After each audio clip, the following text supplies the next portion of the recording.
Arcus, 34. There are countless horror stories about mist or fog in the chamber, and not all of them are related to the entity. The unknowns have done an adequate job at separating the relevant from the irrelevant stories, making my research on what others have written about this place and experience easier to conduct. What is it about the fog, and not just black fog, that has inspired so many stories throughout the Omniverse? Chamber of Blood, 12 to midnight, dark age to come. The sound of a bottle clanging against the ground greeted Hattie as she entered the half-burned building that had gone up in flames nearly a week ago. Thick, smoky air stung her nose as she stepped over shards of glass and heaps of charred wood. Bright city lights spilled through the shattered windows and crumbling walls.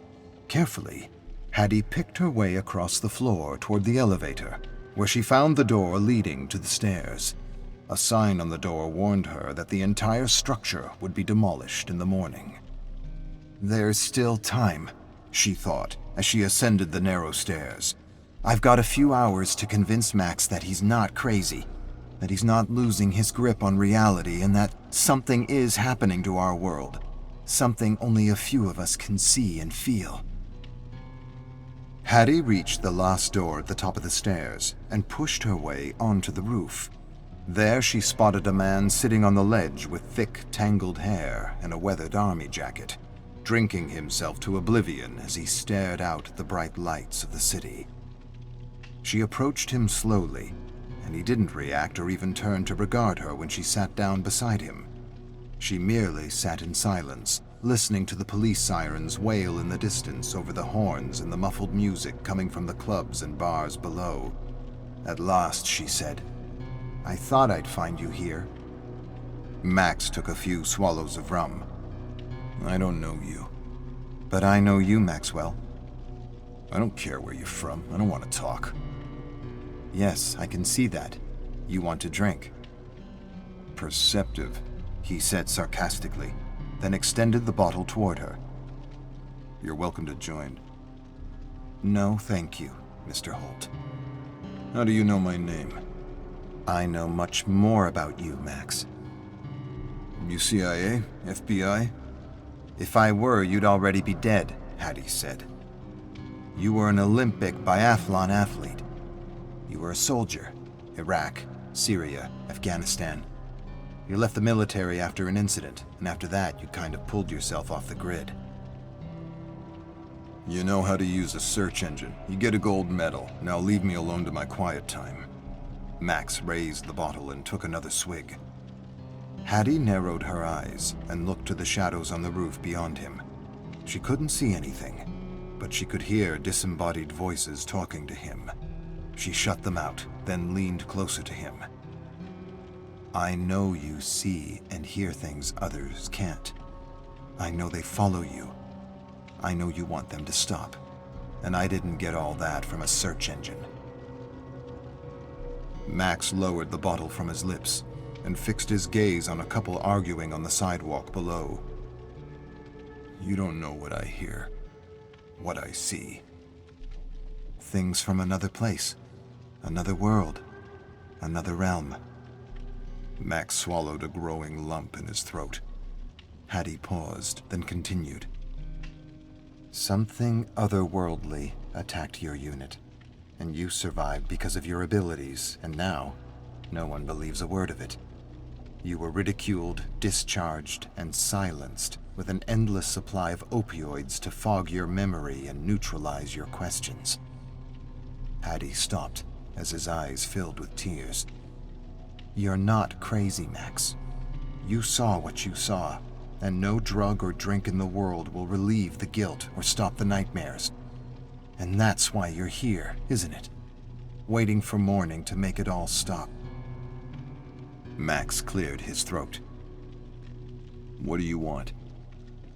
"Your skills and abilities on my team." "And what team is that?" "The one that is trying to stop the end of the world." Max laughed uproariously, then stopped at once. "You're serious?" Hattie grabbed the bottle out of his hands, took a swig, handed it back to him and nodded gravely. Max shook his head. "What do you know about what happened to my unit?" "Not much," Hattie admitted. "What I do know is there are some very powerful people who have the answers, or think they have the answers you're looking for. What I do know is that since I was a teen, I've been caught in the crossfire between two warring groups that need people like us to access this other realm and bring things back. I've been running from them for the last 40 years, and I've helped others like us from suffering an unknown fate at their cruel hands." Max's face hardened. "They laughed at me. They said something in me snapped, and that I had imagined the fog and the creatures that came out of it." Hattie shook her head. "You didn't imagine anything. I lost my brother in the same way." They exchanged a look. "He's not dead. I can still hear him. I do. But I can't see him." "Where is he?" Hattie shrugged. "I don't know. All I know is we're not the only ones who lost friends and loved ones to this phenomenon. And if we work together, we might one day see them again." Max laughed and pulled on his bottle.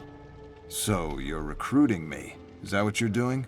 Recruiting me in some kind of paranormal army?" He laughed again in disbelief. Hattie watched him laugh. "I'm giving you what you need." "And what is that?" "A second chance," Hattie answered flatly.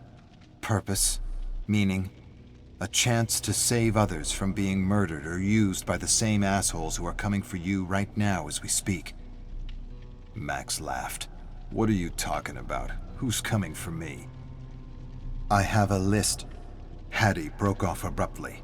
She pulled out a gun from her jacket and shot two dim figures in the head as they emerged from the exit door. She then jerked to her feet and hurried to the bodies, searching their jackets for IDs without any success. "There'll be more," she said, looking up at Max as he stepped beside her with wide, confused eyes. "You're at the top of their list, and that's why I'm here." "What list? What are you talking about?"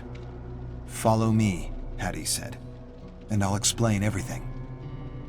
Max nodded, dropped his bottle with a loud clang, and followed Hattie down the stairs, through the charred building, and out into the alley where a cab was waiting for them. Max Holt stood in the basement of the Park and Sherwood bookstore, examining a wall of pictures, notes, and numbers, covered by a web of red string highlighting connections. He narrowed his gaze on hundreds, if not thousands, of missing people from all over the world. Tacked between the pictures and notes were transcripts of horror stories from various podcasts, decoded into numbers and coordinates. He then glanced around the room and noticed artifacts and artworks from ancient civilizations he did not recognize from any history book he had ever read. And he had read many. He turned back to the wall and noticed for the first time a picture of his unit in Afghanistan, among countless other units that were missing in action. His face grew stern, his eyes narrowed, and he turned to Hattie and asked, "Is this the list?" Hattie stepped beside him. "This is the list of those we failed." Her eyes fixed on a picture of her brother at a World War II Zeppelin crash site in the French Alps, where they had recovered several wonder weapons that a secret unit of German soldiers was transporting for the Thule Society. It was the last time she had seen him before he had disappeared. The list is of those that are being targeted by some very powerful and disturbed elites. They will either be killed in ritual sacrifice, or they will be used as tools to search areas that overlap with another dimension. I don't understand. I know, it's a lot to take in. But these groups, they communicate through random podcasts and deliver encoded messages in stories and media, and we do our best to decode them. Max scoffed. Is this some kind of joke? Codes and stories? That's your list? Hattie shook her head. This is real. There are people who are in serious danger, and you can help them. You left the government because they laughed and ridiculed you. That won't happen with us. We know what you saw is real." Max approached the picture of his unit. "I've got names and places and endless funds at my disposal," she said. "We're 12 to midnight, and only a few of us know it. And I need you on our team, not theirs." Minutes? Seconds. 12 seconds. "These groups," Max queried, "are they that powerful?" "You have no idea." Max extended his hand, touching the picture of his unit. He then followed a red string to a passage culled from a horror story.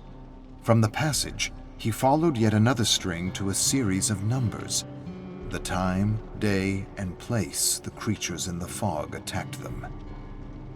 Hattie stepped away and soon returned with a folder, pulling out a picture of an abandoned cemetery in Chile, along with a picture of a man. She handed the pictures to Max, and he stared at them for a long, thoughtful moment, before nodding that he would join her team. Chamber of Blood. Rabbits attack hiker in Colorado. A hiker is in critical condition after being bitten by a dozen rabbits that escaped the Ascendic Research Institute, an emergency responder said Friday. The hiker was bitten in the legs and face near Misty Lake, said National Park Ranger Steve Downer. The hiker's condition was unknown Friday, but doctors are optimistic.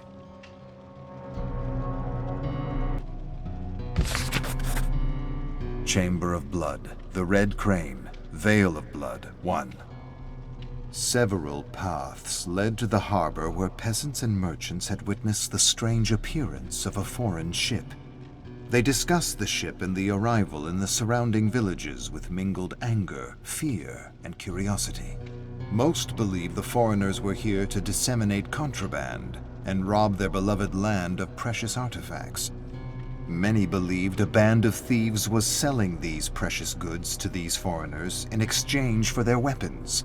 Some even claimed that they had seen these thieves on the gangway, loading stolen artifacts and relics from fallen lords and noble families onto their ship.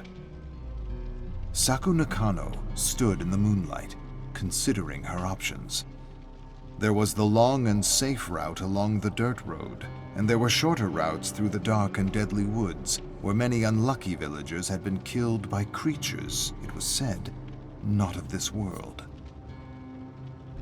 Saku knew of these cursed places all too well. She had lost her entire clan to these mist-enshrouded areas over the years, and now she roamed the country, the last of the Red Crown clan, seeking out the great corruption that was upon her people, finishing what her clan had started centuries ago. The enemies to her clan, the Black Serpent Society, served a 9-headed serpent made of black mist. They believed the Black Serpent would grant them powers and boons beyond human comprehension in this world and the next, in exchange for unquestioning devotion. They were convinced that the Black Mist Serpent was a demon that slithered through these wooded, cursed areas, creating doorways into what they called the belly of the serpent, or just the belly. Saku turned toward the dark woods, and sensing raw evil in her midst, she prepared to enter, thinking about the hushed conversations she had overheard in the nearby markets. She remembered the merchant hacking and gutting fish as he talked to a woman who was going through a bag of oysters she had just gathered in the sea. She remembered them talking about how they had seen bandits with pistols and gunpowder, and other strange weapons. I remember them mentioning the foreigners, she thought. They said they were Dutchmen. They were on the wharf, speaking fluent Japanese with unknown merchants in plain kimonos, with the exception of a strange serpent crest. They described the crest as a 9-headed serpent, twisted in a circular knot as it chased its 9 tails. They described only a few sailors, and how most of the crew had perished of an unnamed disease during the voyage across the ocean. A sudden laugh interrupted her thoughts. "Where is your husband?"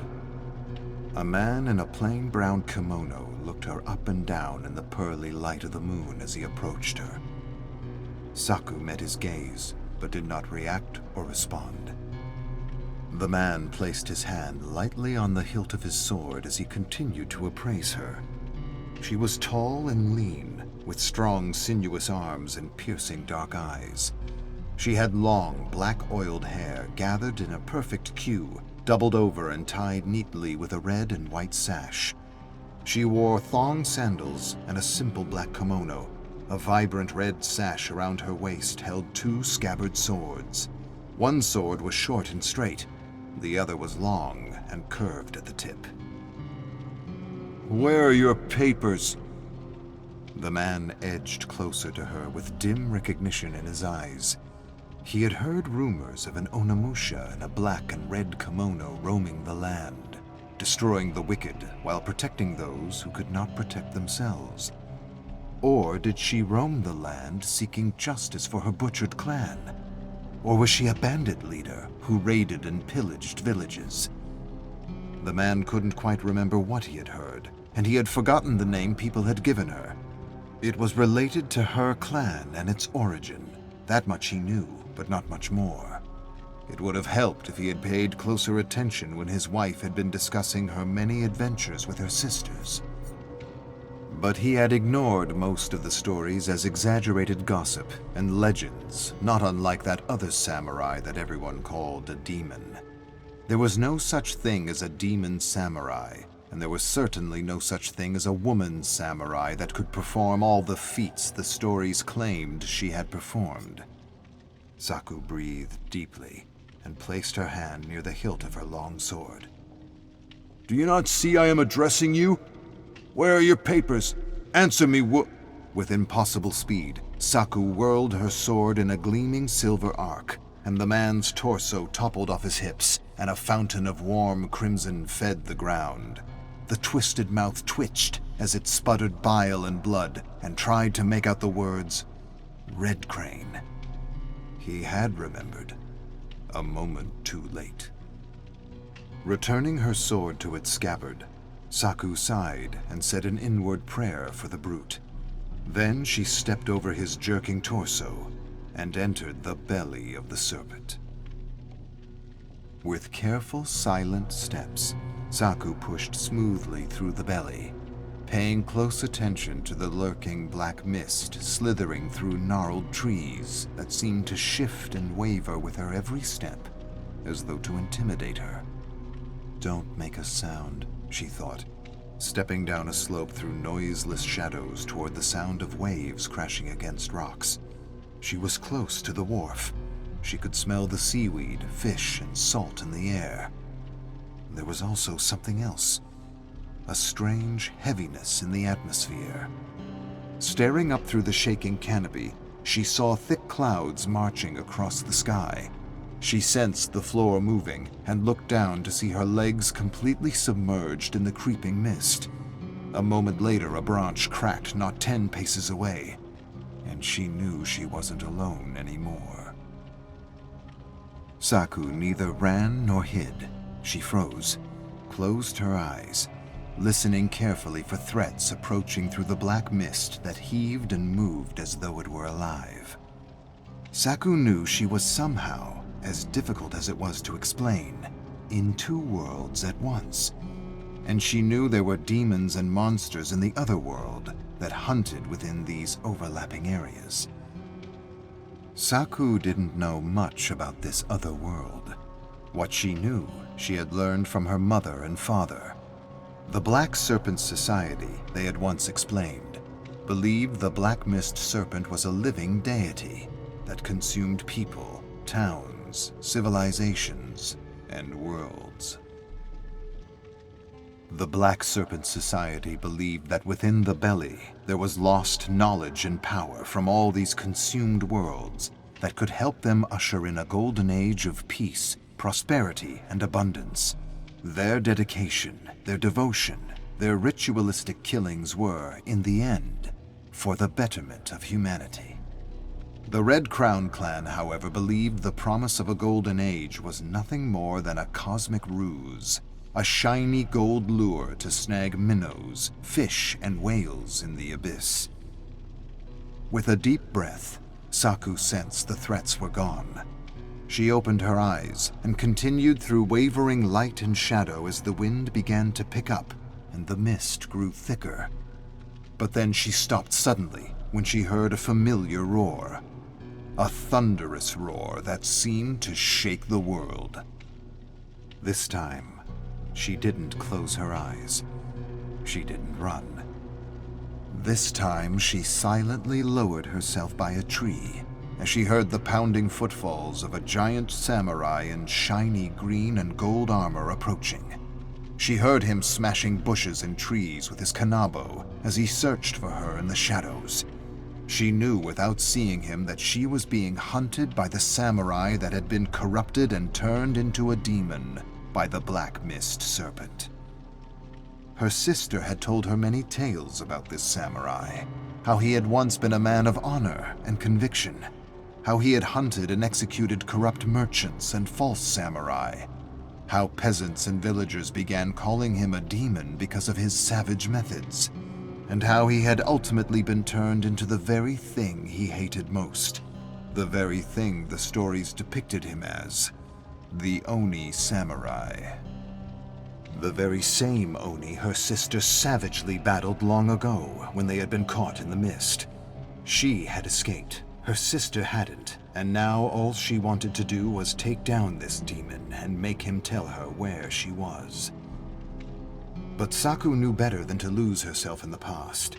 She pushed the memory of her sister out of her thoughts and instantly found her focus. She looked through a gap in the trees toward the wharf, where she saw orange specks of light against the wall of darkness that was the sea. She could make it. She could outrun him to a place where he could not follow. Looking over her shoulder, Saku saw the giant samurai only 10 paces away. He was decked in shiny gold and green armor and carried around his back a massive leather bag dripping thick blood at the bottom. A few heads jutted out of the bag, and clouds of buzzing flies surrounded him. The Oni searched the trees and bramble and was now only 7 paces away. Unexpectedly, something jerked away from a bush, and he launched at the creature and smashed it with his kanabo, losing his bag in the attack. The bag fell, and dozens of heads rolled toward her. One head stopped at her feet and stared at her with wide-open eyes. Saku gasped as she suddenly realized she was staring at her own face. She fixed her gaze at the other heads in the mist and thought that they all seemed to resemble her, as though this demon samurai had already decapitated her countless times before. None of it made sense. Impossible, she thought. It cannot be, and yet it is. Have I fallen to the demon before? Are there others like me in the demon world that made him? But look, the scar. Saku observed the head at her feet and noticed a long scar on the side of her face. She instinctively felt her own cheek where the scar should have been. It was proof that this was someone else, though she could not deny the resemblance was uncanny. Saku swatted flies and reached for the head to get a closer look, but then she suddenly froze when she heard a terrifying roar not 5 paces behind her. In one fluid motion, she dove into a thicket as the kanabo missed its mark. Without a moment to spare, she scrambled to her feet and turned just in time to see a gore-covered kanabo with the crushed head of a rabbit coming down on her with devastating speed. Quickly, she sidestepped and withdrew her sword. An instant later, she slashed off the demon's arm with a roar of her own. But knowing the arm would grow back in the mist, she turned and charged away, desperately running for the beach. She had downed the demon before, but somehow it always managed to rise unscathed to continue the hunt. There was no defeating the demon. There was only one option: escape. As she rushed through the woods, she turned back to see the demon chasing after her. She pushed herself to run faster and faster, and just as the demon lunged at her again, she dove out of the mist through a break in the trees to a place he could not follow. The demon samurai stopped suddenly and watched her closely. Saku clambered to her feet, brushing off sand, seaweed, and salt. She turned to face the edge of the woods where she saw red glowing eyes fade into the night.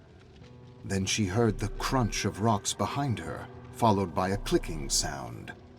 She turned slowly to face the barrel of a musket pistol glinting in the moonlight.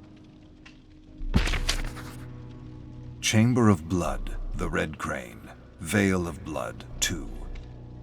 Saku looked beyond the pistol, to a man in a dark kimono and short black hair. He inched closer to her with a smile, but she did not move nor give him the satisfaction of flinching. She met his gaze and edged back slightly. Then she stared off in the distance, where she could see shadows moving about a cluster of abandoned homes near the wharf. The small village had been abandoned, no doubt, due to its proximity to the woods and the creatures that lurked within the mist. The man cleared his throat and placed the barrel inches from her face. Saku stared into his eyes without fear or concern. She looked down at his sandals and back to his eyes. "Move," he ordered, his ignorant smile widening. "I know who—" A sudden flash of moonlight, and his head toppled off his shoulders before he could finish his sentence. Saku watched the headless body spray warm blood into the cool night as it jerked left and right and finally collapsed into a mound of shells and seaweed, startling a nervous crab that instantly scuttled away into the gloom of the night. Saku gripped her sword and patiently picked her way through the jagged rock formations to reach the small village, where black serpent brutes guarded the area against anyone who might try to interfere with their dark rituals and secret trade negotiations. She moved silently through the shadows, following the edge of a home. She froze when she heard footsteps approaching. She slowly placed her back against the wall and waited. She peeked around the corner and saw two thugs telling stories about the demon samurai. She crouched slightly. Then, like a mighty tigress, she leaped into the air and thrust her sword through the two heads.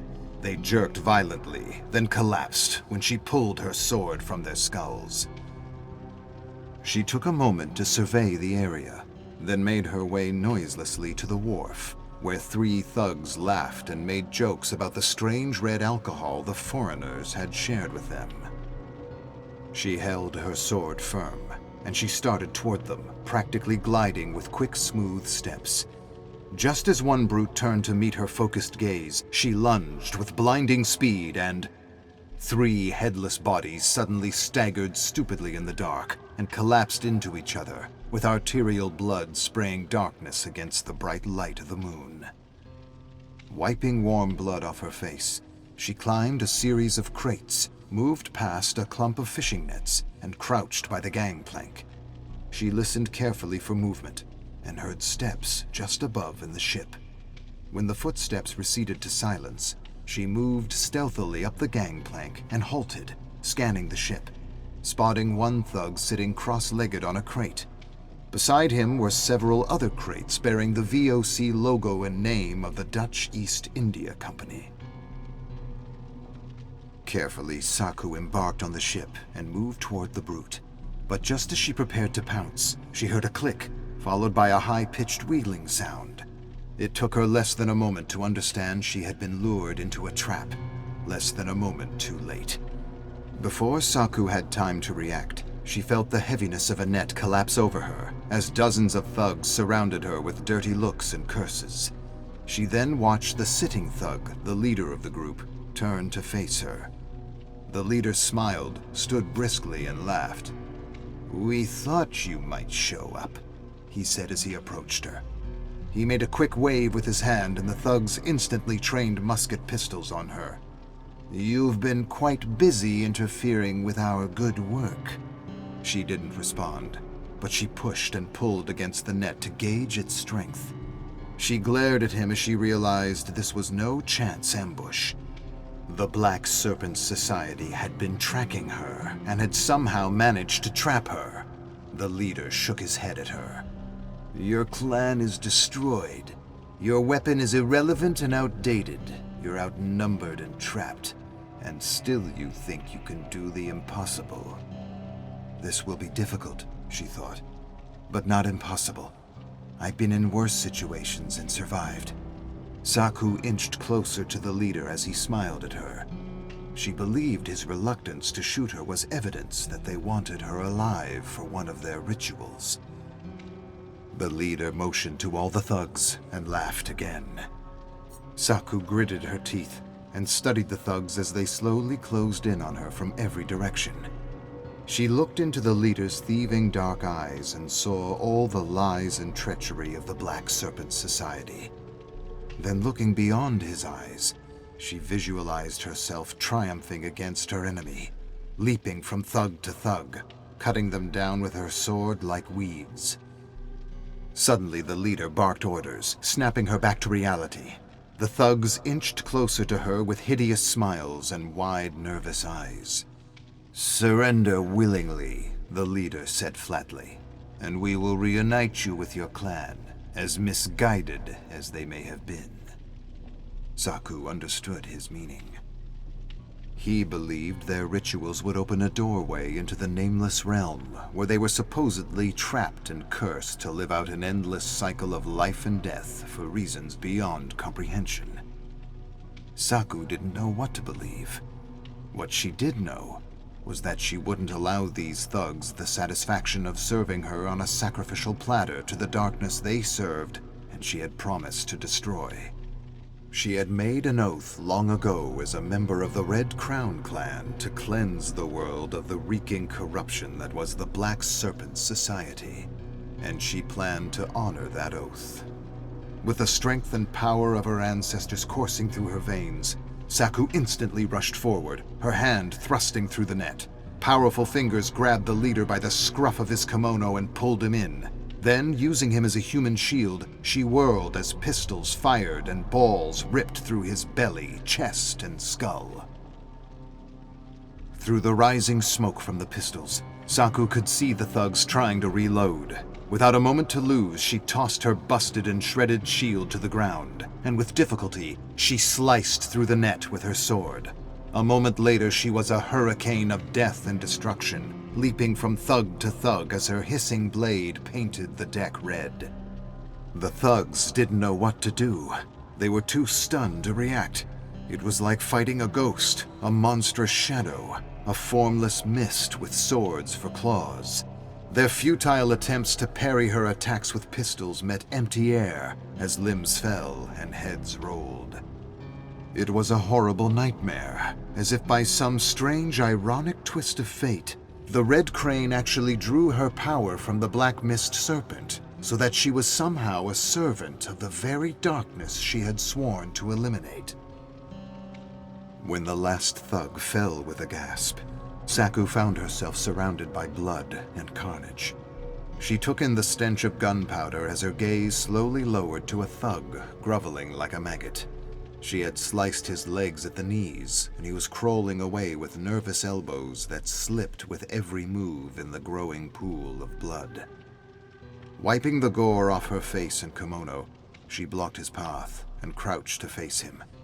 The thug looked at her with widening eyes. A bleat of terror rose from his throat that rose to a shrill pitch as she raised her sword and ended his service to the Black Serpent Society.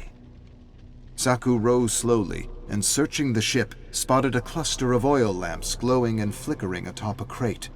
With focused determination, she picked her way through the bodies and kicked the crate, sending the oil lamps scattering to the wooden deck below. The lamps spat liquid fire and set the deck and lifeboat ablaze. Then, walking away from the burning ship, Saku considered everything she had just experienced. Trapped. How did they know she was coming for them? How could she have taken the bait? How had she been lured so easily? Enough. Warriors do not waste time with what-ifs and what they should have or could have done. What matters now is the present and taking the next right step. Where to now? She couldn't think straight. Despite all her training, a flame of anger burst in Saku for her careless mistake. Yet she repressed her frustration and knew there was no use for it. Anger would only cloud her judgment and waste her time. She needed to keep her composure because her friends and family could not have perished in vain. Because she was the last of her clan. Because the Black Serpent Society had to be stopped. Because she was the hope of all those who believed she would end the darkness that was upon their land. Because she was the Red Crane. Arcus, 41. The mad designer sketches are preposterous, yet entertaining. I just went through hundreds of sketches of monsters and killers in tuxedos and golfing attire. It makes no sense. And yet I found myself pinning these absurd illustrations in my study. They have absolutely no value to my investigation, yet they made me smile, even laugh, and perhaps that's enough. Perhaps helping me forget the horrors of this place, even for just a moment, turns the absurdity of these designs into a kind of medicine. As much as I take offense to the complete disregard the mad designer has for these characters, I can't help but search the Chamber of Blood for more Emperor Dwight illustrations. They are, so far, my favorite. Arcus, 8542. The creatures move around the fog, watching me without attacking. They're waiting for the perfect moment, which will never come, for I have barricaded every door and window and practiced savage and efficient combat maneuvers with my 9-iron. I've caught glimpses of their forms, and they are ever changing, as though imitating all the monsters I've read about in my favorite stories, as though the fog itself were an extension of my dark imagination and fears. I'm calling these horrible things creatures of the fog.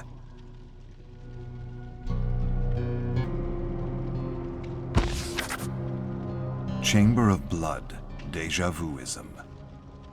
It was a book club, and they were arguing over the latest Edwin Cain novel, along with the interview the author had given, where he discussed a concept he had called Deja Vuism.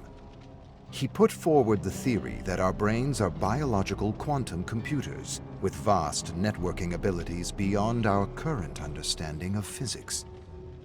Cain believed that our quantum brains could connect to other beings with similar frequencies within the multiverse, as though they were interdimensional cell phones.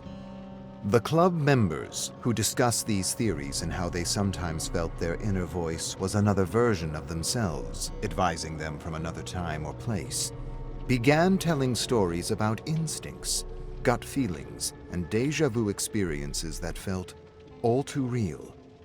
There was one skeptic who scoffed at the idea of the multiverse. He thought the idea was ridiculous comic book nonsense, and he laughed at the very notion that our brains were interconnected multidimensional computers that received or projected ideas from the ether. One woman exclaimed, "It could be true. Such a theory would help us understand why ideas seem to come to us as a group, or why so many similar ideas seem to bubble up all over the world at pretty much the same time. Who's to say we aren't all tapping into the same stream of ideas?" The skeptic answered, "It's just coincidence. That's all it is when a bunch of people from different places come up with similar ideas. And coincidence has nothing to do with the multiverse or other versions of ourselves in the universe." Another man shook his head and said, "I don't really agree. There's shit out there we just don't understand. And I recently read the idea for Wi-Fi and cell phones came from a bunch of scientists trying to understand a gland in our brain. A gland that's bioluminescent and seems to be searching for signals. Granted, this could be online misinformation, but what is true, and what many cultures believe, is that our artists can tap into things not of this world." What I found interesting was how Cain said these visions that artists receive are only accessible to those who experience trauma when they're young, those who have been bullied, abused, exiled, those who have learned to shut out their reality for self-protection in order to fully experience other realities. A woman added, "The door to the physical world closes, the door to another world opens." The skeptic laughed and was just about to speak when another woman, an aspiring storyteller, interrupted him and said, I get visions and dreams about the same place all the time. One of my recurring dreams is of Romulus and how he is taken up by a massive black storm cloud and brought to this dark realm where he's chased by a hideous creature, a monster that could not possibly exist. What's strange is he's not alone. He's not the only being hunted. He's with a biker and two other Scottish men who at first I thought were sailors. But then I had this other dream that showed me that they were, in fact, lighthouse keepers. I did some research and I could swear by the pictures that the biker I was seeing was Yui Kimura, the one who disappeared a few years ago. The skeptic laughed and said, "So what you're saying is the Emperor of Rome wasn't assassinated by his generals, but is somehow stuck in some kind of demented world with Yuri Kimura and two lighthouse keepers. This, you somehow believe, is real. Romulus and Yui are running from a monster as we sip coffee and tea in our cozy chairs and talk books and authors. This is what you're putting forward as something possible? Something reasonable for all of us to believe?" A woman said, "It sounds a bit out there, but maybe there are things in the cosmos that are beyond reason or science." Another woman beamed at the aspiring storyteller and said, "Real or not, you should write a story for your blog or even for your next performance. I think it would be a lot of fun, even if it does require a little suspension of disbelief." The aspiring storyteller smiled and answered, "Actually, I have a draft I've been working on, which I wanted to share with the group before I posted it. I'm still not sure if it's a story I can perform because it's a bit complicated and messy, but maybe you can help me find ways to energize and simplify it." Everyone nodded enthusiastically, except for the skeptic who rolled his eyes. The storyteller pulled out a coffee-stained notebook and opened it to a story that she still hadn't titled. She took a deep, calming breath and began. "This story doesn't have a title, but I'm thinking of calling it The Tragedy of Cliff and Alex, who were real people and who disappeared before most of us were born. Now, I'm not one to believe in conspiracy theories or urban legends, but their story, which I acquired through extensive interviews and research, opened my mind to the possibility that there is more to our lives than that which can be seen or proven." The skeptic quipped, "Well, that's convenient, isn't it?" The storyteller ignored his comment and continued. "Love, for example, exists and ceases to exist just as soon as we indulge in proofs and evidence.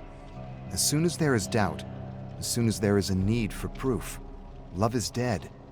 And yet we know love is real. And we know, don't we, that love is quite unreasonable. It's powerful, it's maddening, and we hate that we can't define it. Love exists, and it doesn't need to be proven in any way, shape, or form for it to be real." The storyteller made an exaggerated gesture to grab something in the empty air.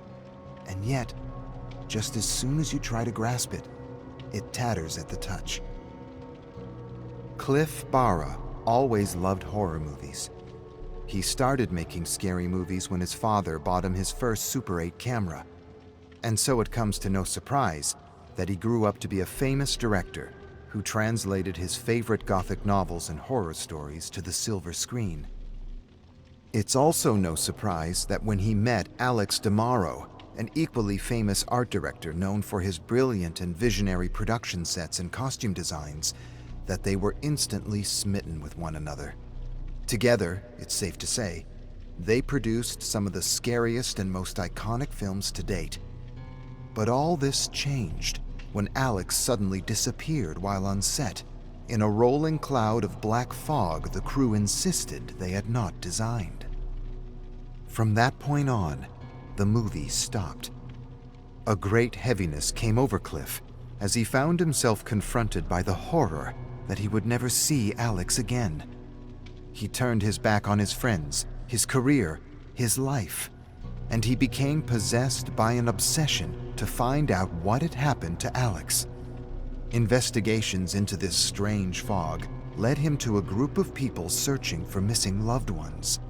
With this group, he learned about the existence of secret cults and societies that understood the black fog and the strange realm from which it came. He dug deeper and deeper, discovering his old movie set wasn't haunted as everyone said it was, but was a kind of doorway to another realm. So he returned to the haunted movie set where Alex disappeared and waited and waited. He waited for days until finally he heard Alex's laughter, and with the laughter came the fog, and the fog rolled in and carried him away. And so Cliff ended up in another world that defied his wildest nightmares. He followed Alex's voice through a darkness that had never known the light of day. At last, he came upon a forest of wooden stakes bearing skewered heads. He picked his way through the stakes, inspecting each head. The scene reminded him of one of the first films he had made as a teenager. He soon came to one head that resembled an old producer friend of his. Suddenly, the eyes sprang open, and Cliff started. At once, all the heads came alive, taunting and ridiculing him like he had been ridiculed as a child for his passions and hobbies. But Cliff stayed the course despite the insults and the taunts that he would never see Alex again. One head of the thousands shouted louder than the rest. The head screamed that Alex was being corrupted and that he should turn back before it was too late. Realizing this severed head knew more than the rest, Cliff kicked the stake and caught the head as it toppled off. The head protested and yelled that it had once been a king, and it didn't want to be in the hands of a commoner. And Cliff promised the king he would release him after, and only after, he helped him find Alex. Long story short, the head led Cliff to the edge of a massive gate that surrounded a town that resembled every production set Alex had ever designed for Cliff. Before he could take in the area, he suddenly heard Alex screaming in the distance. The king warned Cliff not to interfere with the process, and explained that Alex was being twisted and tortured into a brutal, murdering monster for reasons they would never understand. But Cliff couldn't bear to hear Alex suffer. Every agonizing scream was a dagger in his heart, and so, dropping the head, he climbed over the gate and, unperturbed by the formless creatures moving in the fog, he followed the cries to the top of the castle he recognized from his Frankenstein film. Cliff charged up the winding stairs to the roof, where he found Alex, agonizing on a metal table as bolts of lightning struck him every few moments from a thick, black storm cloud. All around him in glass prisons, filled with formaldehyde, were all the monsters Alex had ever designed since he was a child. Cliff couldn't believe what he was seeing. It was as if this living nightmare were all a projection of their combined memories. Cliff didn't even try to understand what was happening or what he was experiencing. Without hesitation, he rushed up to Alex, not knowing what to do. In the shadows, he spotted an axe on the cobblestone floor and instantly grabbed it. Then, despite the deadly lightning, he pushed through the sizzling and sparking pain to smash the chains that bound Alex to the table. Alex opened his half-conscious eyes with difficulty. He barely recognized Cliff. Alex squinted with charred eyelids and managed to murmur words that made Cliff smile. Then Cliff hefted Alex over his shoulders and charged down the stairs and out into the thickening fog, where frantic, formless creatures did all they could to prevent them from escaping. Cliff kicked, punched, and charged through the fog, smashing through creatures, crows, and claws, everything and anything the world set against him. He remembered the king telling him something about a hatch. The hatch would somehow lead to freedom. Desperately, Cliff searched the ground as he heard a roar followed by a clap of thunder. Pounding steps chased him through the darkness. He didn't even bother to look back. He rushed forward until he saw it, the glint of metal by a crumbling gargoyle statue from one of his movies. He ran to the hatch, opened it, and lowered Alex to safety. Then, just as he was about to descend, something sharp like talons clutched his ankles and pulled him screaming into the raging fog. I'd like to say that it all worked out in the end, and that they lived happily ever after. But that's not the truth of this story. The truth is, Cliff took Alex's place at the torturer's table. and was turned into a perfect champion of horror with little or no memory of who he was or how he ended up in this dark realm. And Alex, well, he ended up with a group of stranded souls who did whatever they could just to survive. But that's another story for another time. Suffice to say that love torments all, bringing the best and worst out of us when we least expect it. The storyteller finished, and everyone was silent and inward, thinking about what they had sacrificed for love and what they would sacrifice for love. But not the skeptic. No, the skeptic was turning the story over and over in his head, searching for issues. At last, he broke the silence, asking, "What happened to the head? The talking head? Cliff just drops the king's head and then you never hear about it again. It kind of makes the story incomplete." A woman blurted out, "Who cares about the damn head? It's a love story." The skeptic added, "Also, I don't think you can use tatters as a verb." The storyteller smiled and politely said, "I'm still working the story, and the ideas are still coming to me in my dreams. I've been logging them in my notebooks, and I'll reread the current version more critically to see if I need to do something else with the talking head." Another woman said, "All that horror, and for what? To end up twisted and tortured and turned into some abomination worse than anything he ever filmed? I feel so bad for him." A man said, "I don't. Not because I don't like him as a character, but because that's just the kind of things we do for love. The horrible and the beautiful. The bitter and the sweet. The euphoria and the madness." He lost himself in a memory for a moment. "Love twists and torments. And I'm sure there's nothing that dark world can do to anyone that would surpass the torment of not knowing what had happened to a loved one. Or worse, the regret of knowing what had happened and not doing anything." Another man said, "Well, I do hope you publish this story on your blog. I found it heartbreaking and terrifying. And I guess I'm wondering if you really think this is what happened to the real Cliff and Alex." The storyteller shrugged and closed her notebook as she prepared to leave. She wasn't sure what she believed anymore. The skeptic laughed and said, "I'll tell you what I think. I think the real Cliff and Alex faked their disappearance to get out of the limelight, and they moved far, far away to some gorgeous exotic island where they're eating grapes, drinking margaritas, and living happily ever after." The man said, "Well, I do hope you're right, and the story is just a story.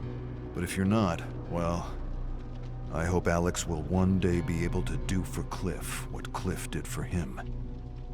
A woman said, "It kinda makes you wonder if the characters we read about in the books are actually real somewhere." Another woman said, "A story in this world, reality in another." The storyteller stood, smiled at all the book club members, and excused herself as she had an early shift at the cafe. Everyone said goodbye, watched her disappear out the door, and then returned to their discussion about Edwin Cain, déjà vuism, and the story they had just heard.